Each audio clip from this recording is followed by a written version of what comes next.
Welcome to part 3 of getting started in Photoshop. In this video, I'm going to give you just a couple of tools for beginning to play around with images in Photoshop. This is going to be in preparation for your assignment, playing around with Photoshop. And you actually have 2 weeks to finish this exercise.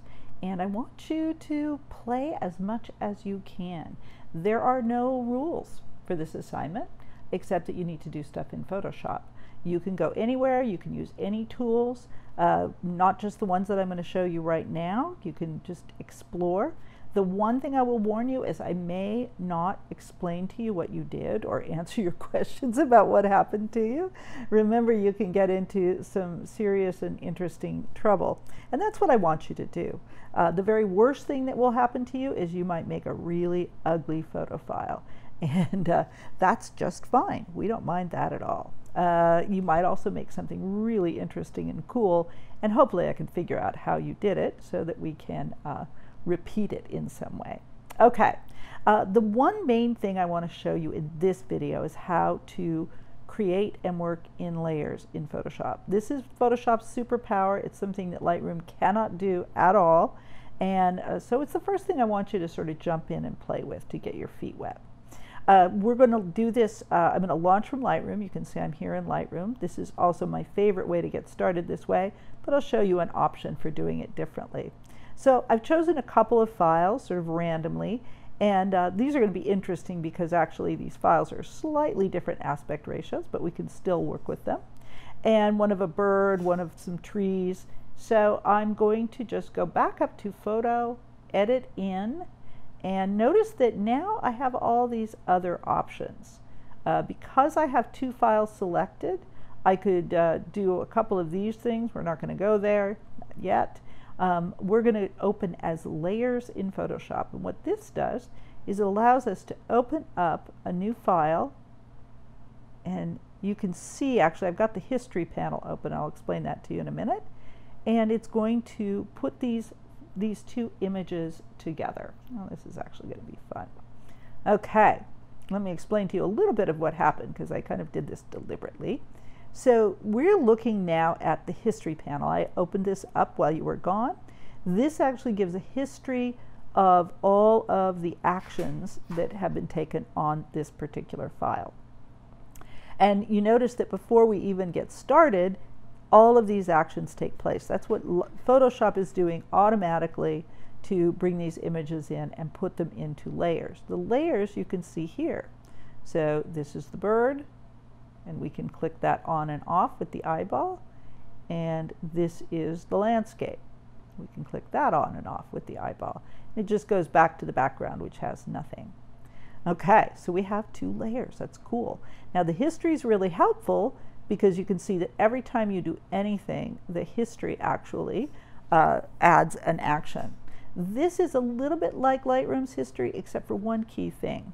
When you save your image and you leave, the history is gone. You cannot go back to it. And this is something I want to mention about Photoshop, is that Photoshop, unlike Lightroom, is inherently destructive.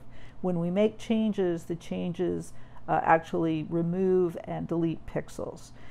More and more Photoshop has come up with strategies to make photos completely non-destructive. We're going to really get into that in a couple of weeks. But it takes a lot more thought. It takes a lot more steps. Unlike Lightroom, where all of that is just happening behind the scenes and you don't have to pay attention to it at all. It's one of the reasons Lightroom was invented. But there are a great many advantages to being able to work in the very complicated ways that you can work in Photoshop. Okay, let's go back to layers and let's just see what we could do with our layers. So you notice that if I go to that move tool, right, I can hit V, that's the shortcut for move. I can actually move this around, and that's kind of fun. I could also, though, and this gets really exciting, I could actually grab one of my selection tools. Let's just grab the lasso tool and do something really messy. And I can just select it. And we're going to get into some very sophisticated ways of selecting things, but for right now we're just going to be messy. And we're going to just try deleting that. And to delete things, you just do Command X, and it just takes it out of there. And you can see that now, oops, I want to get out of there. We'll go back to the Move tool. Anywhere we move it, it's just like there's a hole. Now here's something cool. I did Command X. I can now do Command V, and it pastes that bird back in. And notice it's another layer. So this can become really fun. You can keep playing around with this. You could go to your Erase tool, and you could, in the course of things, I don't use my Erase tool as much, but you could use it here. You could erase some of those edges. Now, one thing that I might suggest for you that I haven't done, and you'll find your own way, is before we get started with all this, we could make copies of these so that we have more to come into. So I'm deliberately doing a very messy job with this. I want you to see how this can work. One thing, if you decide you really hate what you've done, you can just go back. So I'm just going to go back, and you can just experiment going forward and back. You can't take individual stuff out, but you can go forward and back. And I'll go back to layers, and you can also play with just the visibility. So you can just make one layer transparent or opaque. So once I have it here, I can drop that opacity, and you can see I like that kind of subtle look. I can move it around, put it in a different place, and then I can go back to that Erase tool. And notice with any of these tools, most of the tools that operate like Erase and Brush, I can actually change the hardness and the size of it. So I'm going to make it bigger, and I'm going to make it super, super soft. I want to make it bigger yet. There we go. Bigger, bigger, bigger, bigger. There we go. And then I can just erase, and you can see the edges come through. Now, I think I mentioned that one of the smart things would be to go ahead and make copies of these so you have more to play with. So let me show you that, and also show you Command Z. So you can go back in the history. That's one way to do this.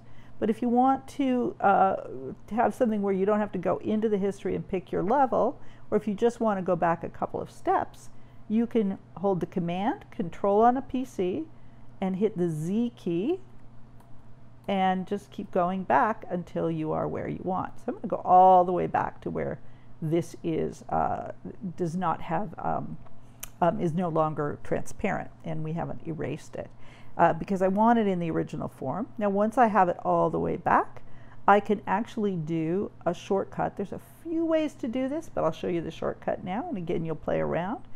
I can, if I'm on that layer, and notice I have to select that layer. It's always, it still happens to me. I'll be working away and going, what's going on? And I'll realize I have selected the wrong layer.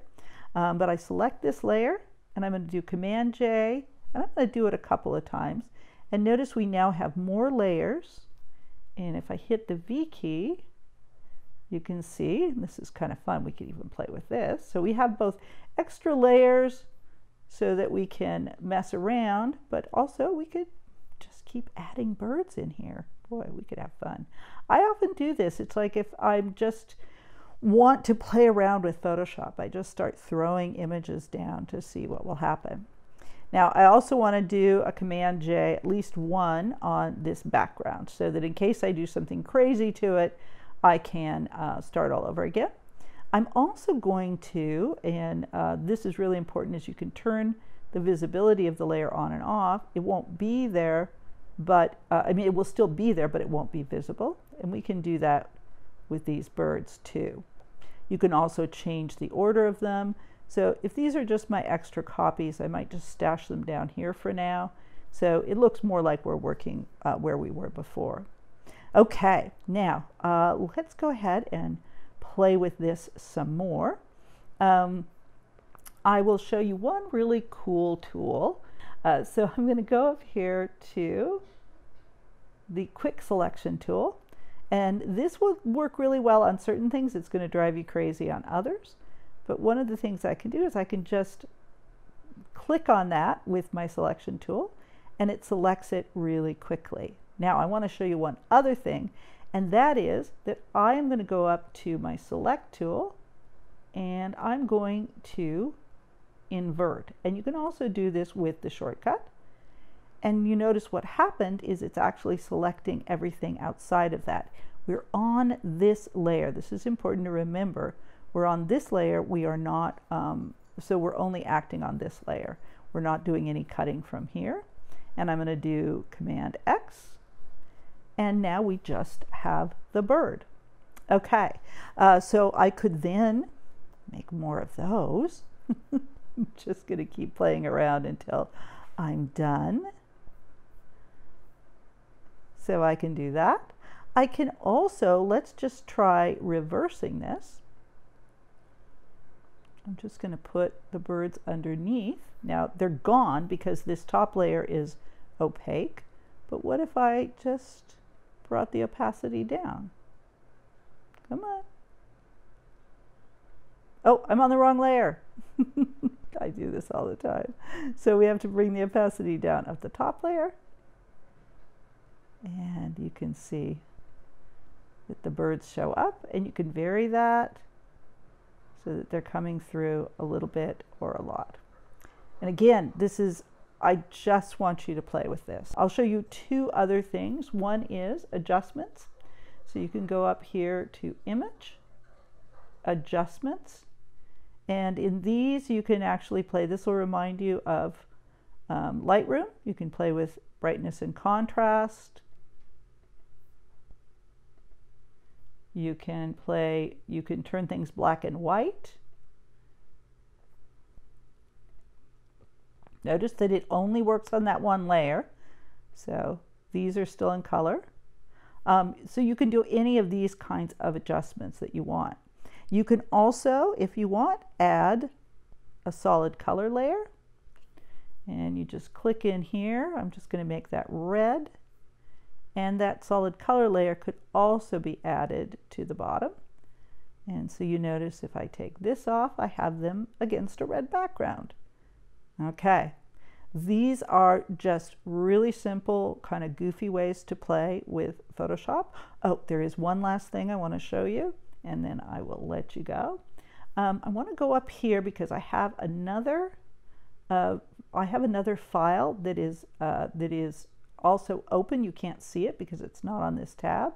So I'm going to go to Arrange, Tile All Vertically, and you can see that I have this file over here. And if I click on it, you'll see it's just a single layer. It's a flower. And if I want to add that layer in here, all I have to do is just drag it over. And then I'm just going to close this. To close a file, I just do this. I'm not going to save this one. I'll show you how to save the next one. And now you can see we have yet another layer that we can play with. We could play with the opacity of that layer. We could cut it up. We could have all sorts of fun. Okay, so let's pretend we're going to save this image to submit. Remember, you're going to submit the Photoshop file. I want all of this stuff. Do not flatten it. You may have been in some other class or seminar where they said you had to flatten your Photoshop files. That is not true. I want you to not flatten it. I want you to give it to me just like this. So the way you'll do that is you will save it, no save as, and it can take it a little bit of time because these are pretty big files. And if you are working, if you've launched through Lightroom, I'll show you something super cool, which is that it will actually go back into Lightroom right next to where you launched it. It'll go next to the first file that opened, and it looks like it's saving a little bit slow.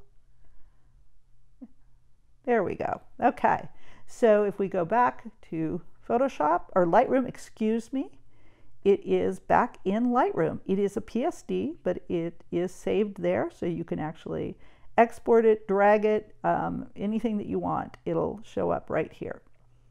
Okay, that's it. Oh, I hope you have fun. I'm really looking forward to seeing what you do.